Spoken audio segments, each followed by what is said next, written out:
Dans un monde où les discours changent plus vite que les lois, où la vérité se camoufle dans les stratégies, les silences et les promesses, il faut plus qu'un simple regard, il faut un œil. Bienvenue sur l'œil politique.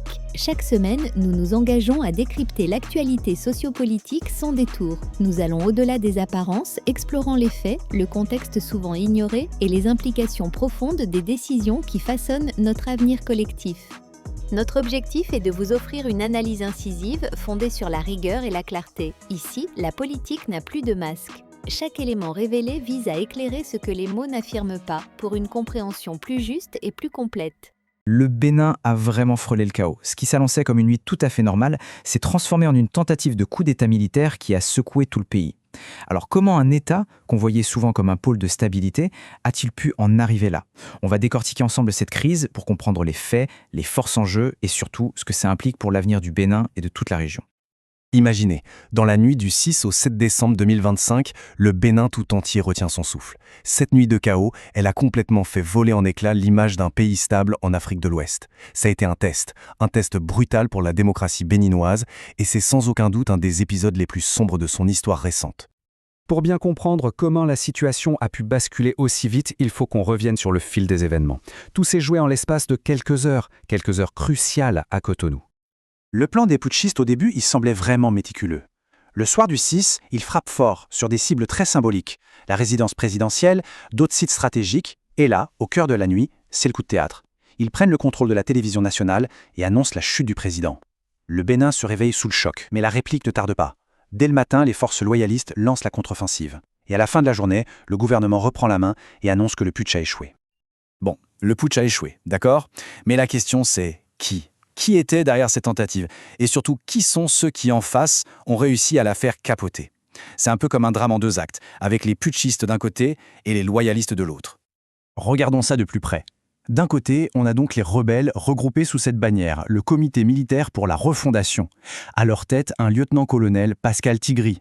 Pour justifier leur action, ils parlent de la situation sécuritaire, de la mauvaise gouvernance. De l'autre côté, et c'est là que tout se joue, il y a le gros des troupes, la majorité de l'armée, qui est restée fidèle au président Patrice Talon. C'est vraiment cette loyauté qui a été la clé, qui a permis de résister et de reprendre Cotonou. L'échec du coup s'est joué sur cette fracture au sein même des forces armées.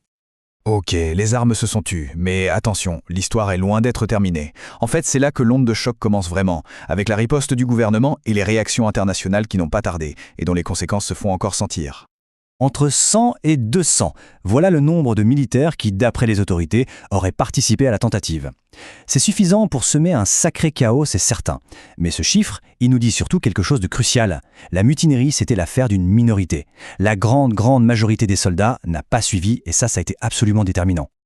Et là, tout s'enchaîne très vite. La machine judiciaire et diplomatique se met en branle, des arrestations ont lieu dans les rangs des putschistes, même si leur chef Pascal Tigri reste introuvable.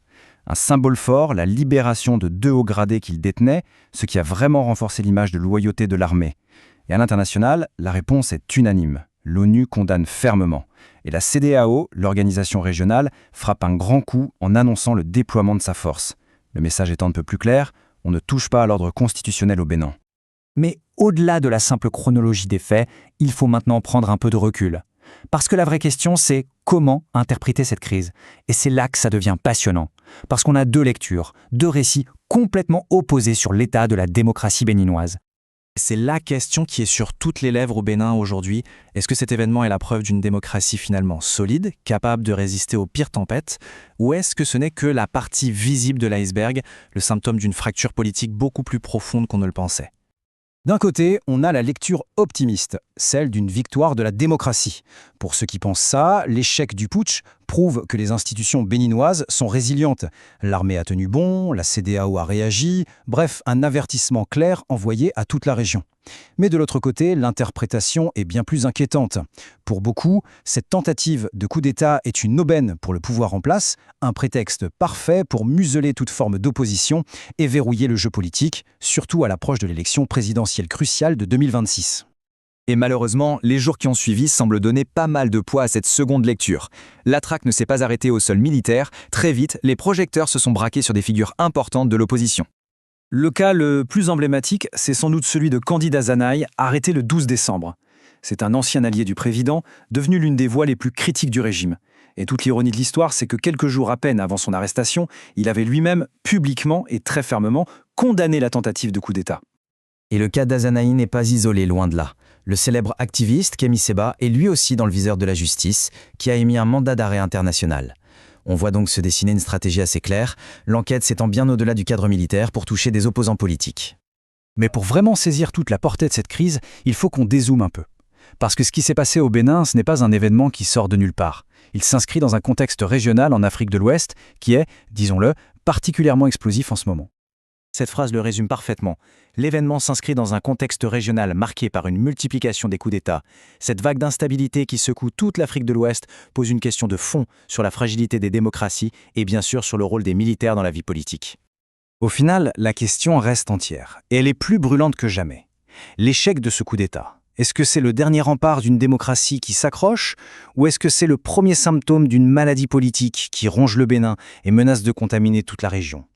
En fait, c'est la manière dont le pays va gérer les suites de cette crise, cet équilibre très délicat entre justice et répression, qui nous donnera la véritable réponse.